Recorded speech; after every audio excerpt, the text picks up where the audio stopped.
Okay, so this is an older video I'm putting together. It is while I was doing 8s for 8, I had some products to test out, and I did, and at the time I didn't want to say anything because I thought everybody would say it skews the results, but I can show you, and I have showed you, the car was legit. And in between testing, I tested out a brushless fuel pump hat for them. So it was a 2-stage brushless pump and a hat replacement for an old fuel cell, and I thought it was a really neat product.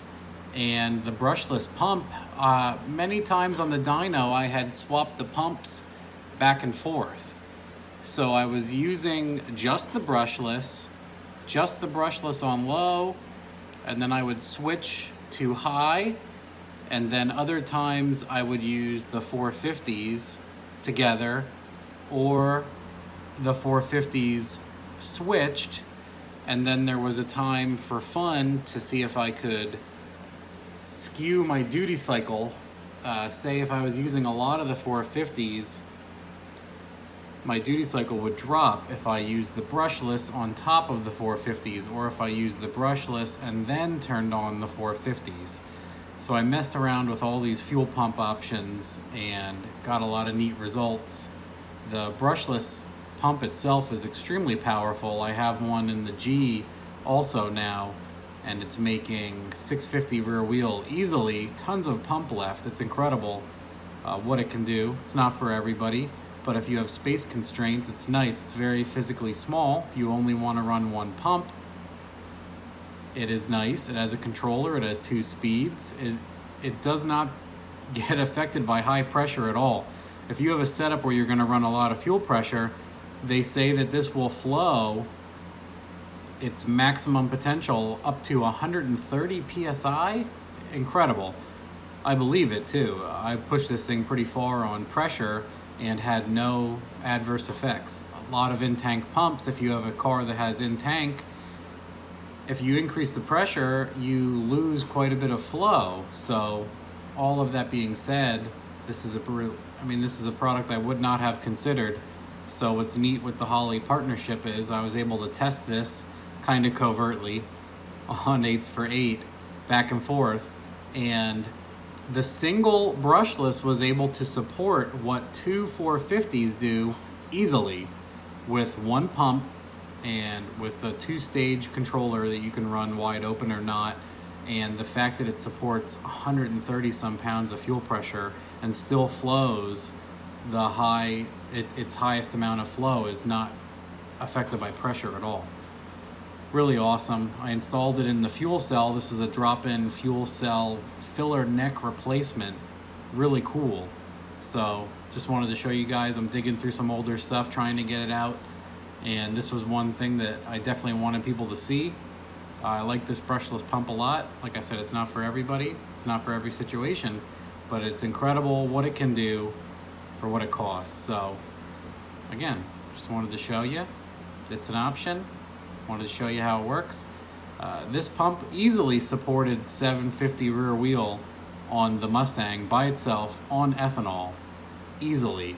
And the G with nitrous, blower, everything, no fuel pressure problems with that at all either. So there we go. See what I got footage wise. We'll put it together and go from there. Oh man, what is this? What do we got going on here? This is some crazy stuff. Well, since partnering with Holley, they have offered me to mess with things that I normally would never buy, but I would love to test and see if they're worth the money. And one of these things came up when we were talking about retrofitting a fuel cell, and I had thought of this and I couldn't remember. I'm like, don't you guys make something like this? The coolest thing about this is just like a regular cell a lot of older cars would have. This is where the fuel filler neck would be. You would just unscrew this, or it would have a giant like twist lock cap or something. And Holley makes a kit that basically goes right in here. And you can get them in there are 3 different kinds. There's a 6 bolt and a 12 bolt at least. So this is the 6 bolt version, the variant, and I'm going to adjust it and install it and set it up today. And what also is neat is they have conventional pumps like a 255 or a Walbro 450. This crazy thing is a 640 LPH brushless pump with a controller. It actually has its own controller. Solid state relay in here, I'm assuming. So you can run this. It is a 640 liters. Incredible. It supports 2,000 horsepower on EFI. Awesome. I'm kind of blown away by that. I can't wait to test this thing out, see how far it'll go. So it is already set up. I just need to adjust, set up the height and everything else, and look through the instructions and bolt in the ring and the gasket and all of the included awesomeness, and basically test it out and see how it does inside the vehicle. First thing I'm going to do is rip out this foam in here. Don't need that stuff anymore. Don't like it. Never was a fan of it. If I could be brutally honest with you guys, I rip it out every time. Anyway, so that's where we're going to go. We're going to see how this is and test it out and give a nice review. I think it's really cool how it retains, like if you have a fuel cell and you have a carbureted car and you're nervous, you bolt this guy in. It has the return and the feed already on it. It has the filler cap already built in. The wiring is already done. And it looks it will bolt up directly to what it was. And you can... Nice bracket here to set your height and everything else. I'm sure there's beautiful instructions on, and maybe we'll even take a look at them before we start. So, and the neat thing about this cell is we'll retain the sump on here in case we want to try that guy out. But, you know, we'll have plenty of options on this car, so this is a cool thing I really wanted to try. They're brushless and retrofit all in one. Totally spoiled. Didn't even know that stuff existed. Okay, so reading the directions a little bit. I have done most of the steps they're asking, and I broke off the bottom nubbies to get a little bit more distance down, and I set my height, so that is ready to go. And then the next thing I did was I zip tied the ring in place where the obviously you can see where the bolt holes line up. A neat thing they did was they included into this like bolt-in flange zip tie holes, and then the gasket itself also has these zip tie holes, so you hold the gasket in place with zip ties, or the flange and everything, and then obviously you see the zippies go around that. So I just gotta nip those, and then it's on to getting the bolts in, which should be exceedingly easy because the zippies are holding everything in place. So that'll be next. Pretty straightforward. This hole was already in this fuel cell, so I didn't even have to drill anything. Incredible, right?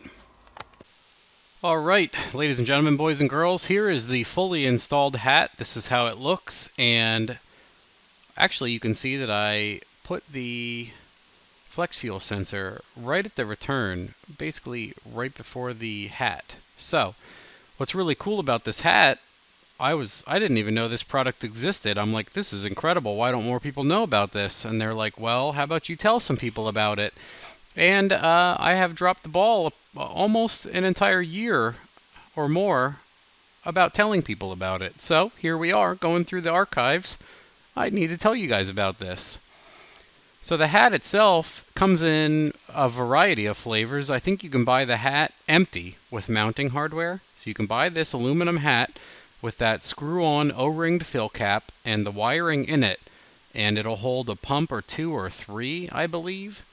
You're going to have to go through all the options. There's a ton. And then in the top of this hat is an orb O-ring boss fitting. So you can swap these fittings in the top if they get all chewy. So that's nice foresight there too. And this is a 10 feed and a 8 return. And I put the flex sensor all the way in the back and had no issues, even though we've gone over aeration issues lately. I didn't have any issues, oddly enough, with this. One could say that that's Matt luck, and I maybe can't deny that. So for your consideration.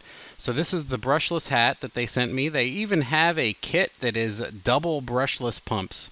So they have two VR1 pumps together in one of these hats. It must be well over 2,000 horsepower worth of fuel flow on ethanol.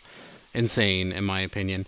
They also have versions of this hat with, I believe, as low as a 340 lph in-tank pump.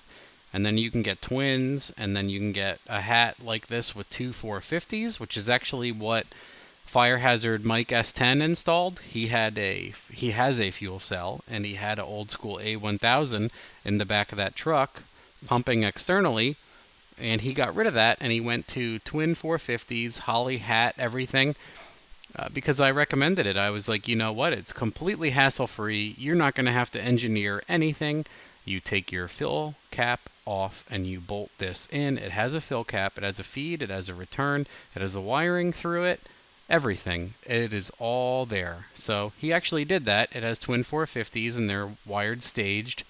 And we're going to tune that thing soon and let you guys know how it goes. But most of us already know that two 450s will make about 1,000 rear wheel on ethanol with appropriate size feed line and nothing else working against your odds, right? Like crappy battery voltage or insufficient vent and many other things. So, honorable mention, this single brushless pump will go a long way by itself. It is physically very small. It has two-stage controller that comes with it.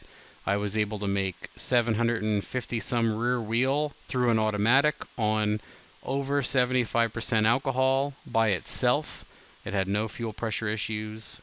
The big selling point here is if you're running a ton of boost, this pump will flow its maximum flow at 130 psi. Incredible, really. So that's my story, and now you know about it. And I tested it back and forth on the Mustang with the twin 450s and this single, and saw no difference with fuel flow between two 450s and this thing by itself.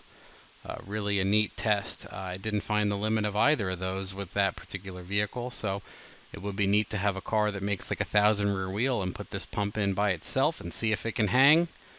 1,000 rear wheel on E with a single pump would be pretty incredible for a lot of people that didn't know it existed.